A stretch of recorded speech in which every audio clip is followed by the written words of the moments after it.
নজর রাখবো পরবর্তী সংবাদে। এবারে ঊর্ধ্বমুখী তাপমাত্রায় হবে দেশের লোকসভা নির্বাচন। তীব্র গরমের মধ্যে লোকসভা নির্বাচন হতে চলেছে, এমনটাই হুঁশিয়ারি বা কথা জানা গেল ইতিমধ্যেই। তাই সেই দিক থেকে মাথায় রেখে ভোট কর্মীদের জন্য বিশেষ ব্যবস্থা নিল জাতীয় নির্বাচন কমিশন। কি রয়েছে সেই ব্যবস্থার মধ্যে? ভোটারদের কথা মাথায় রেখেই নাকি একাধিক ব্যবস্থা নির্বাচন কমিশনের। যেহেতু এবারের সপ্তম দফাতে 18তম লোকসভা নির্বাচন হবে, তাই 19 এপ্রিল প্রথম দফার ভোট শুরু হচ্ছে এবং পরবর্তীতে তা চলতে থাকবে। একেবারে জুন মাসের 4 তারিখের ফলাফল প্রকাশ হবে লোকসভা ভোটের।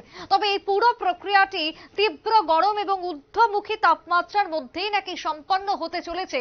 তাই ভোটকর্মী থেকে শুরু করে সাধারণ ভোটারদের জন্য এবার বিশেষ ব্যবস্থা নিয়েছে নির্বাচন কমিশন। ভারতীয় নির্বাচন কমিশনের কি পদক্ষেপ রয়েছে জানবো। আমাদের সাংবাদিক বিপ্লব চন্দ্র জুড়ে গেছে টেলিফোন লাইনে। বিপ্লব দা, ঊর্ধ্বমুখী তাপমাত্রায় দেশের লোকসভা নির্বাচন হতে চলেছে, তাই একাধিক পদক্ষেপ কি রয়েছে তার মধ্যে? দেখো সুপ্রীতি, এবারে এই যে লোকসভা নির্বাচন, অষ্টাদশ এই লোকসভা নির্বাচন কিন্তু লম্বা ম্যারাথন, অর্থাৎ 7 দফায় ভোট। ভারতবর্ষে যে 453টি লোকসভার আসন রয়েছে সেখানে কিন্তু 7 দফায় ভোট গ্রহণ হবে এবং সেই ভোট গ্রহণ প্রক্রিয়া শুরু হবে 19 এপ্রিল থেকে এবং চলবে 1 মে পর্যন্ত, এবং সেখানে কিন্তু 4 মে হবে তার ফলাফল।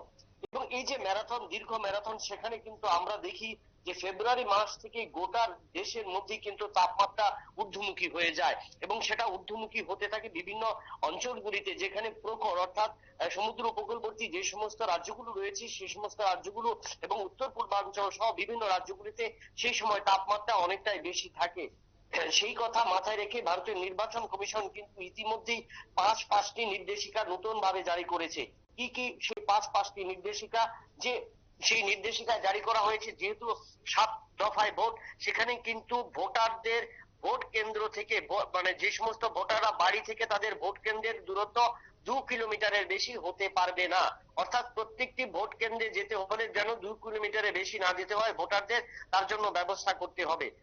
দ্বিতীয়ত হলো, কোনো ভোট কেন্দ্র দুতলা বা তিনতলার ফার্স্ট ফ্লোর কিংবা সেকেন্ড ফ্লোরে করা যাবে না, শুধুমাত্র নিচু তলায় অর্থাৎ গ্রাউন্ড ফ্লোরে, যেটা আমরা চলতি ভাষায় বলি একতলায় অর্থাৎ নিচু তলাতেই করতে হবে। তৃতীয়ত, প্রত্যেক ভোট সেন্টারে টেবিল চেয়ার তো থাকতেই হবে, তার পাশাপাশি প্রতিবন্ধীদের ব্যবস্থা করতে হবে, কারণ আমরা জানি যে এবারেরও ভোটে প্রায় কয়েক লক্ষ প্রতিবন্ধী ভোটার কিন্তু এই ভোট প্রক্রিয়ায় অংশগ্রহণ করবেন। 4 নম্বর হলো কি, এই সময়ে অর্থাৎ এপ্রিল মাসের শেষ দিক থেকে জুন মাসকে মে মাসের শুরুতে দিকে কিন্তু তাপমাত্রা অনেকটাই প্রখর হয় এবং সেখানে বেশ কিছু এলাকাতে অর্থাৎ শুকা মৌসুম এলাকাগুলিতে সেখানে সবচেয়ে বেশি কিন্তু টেম্পারেচার বেশি থাকে এবং সেই সমস্ত এলাকাগুলিতে সানস্ট্রোক একটা দেখা যায় বা সানস্ট্রোকের একটা সম্ভাবনা, এবং সেই ক্ষেত্রে যেন সানস্ট্রোক এড়ানো যায় তার জন্য কিন্তু ছাউনির ব্যবস্থা করতে হবে। এবং 5 নম্বর হলো 12টা থেকে দুপুর 12টা থেকে, কারণ আমরা জানি প্রতি বছরই ভোট, এই সমস্ত ভোট শুরু হয়ে থাকে সকাল 7টা থেকে বিকেল 4টে পর্যন্ত, এবং সেই ক্ষেত্রে যেন দুপুর 12টা থেকে বিকেল 3টে পর্যন্ত এই সময় যে ভোটের যে এই সময় যেন যারা ভোট দানকারীরা তারা যেন বাড়ি থেকে না বেরোন এবং সেখানে যেন ভিড়টা যেন না জমে, সেই দিক থেকে কিন্তু 5টি নিয়ম নির্দেশিকা জারি করেছেন নির্বাচন দপ্তর এবং তার পাশাপাশি সমস্ত ভোটারদের অবগত করেছেন এই নির্দেশিকাগুলো মেনে চলবার জন্য।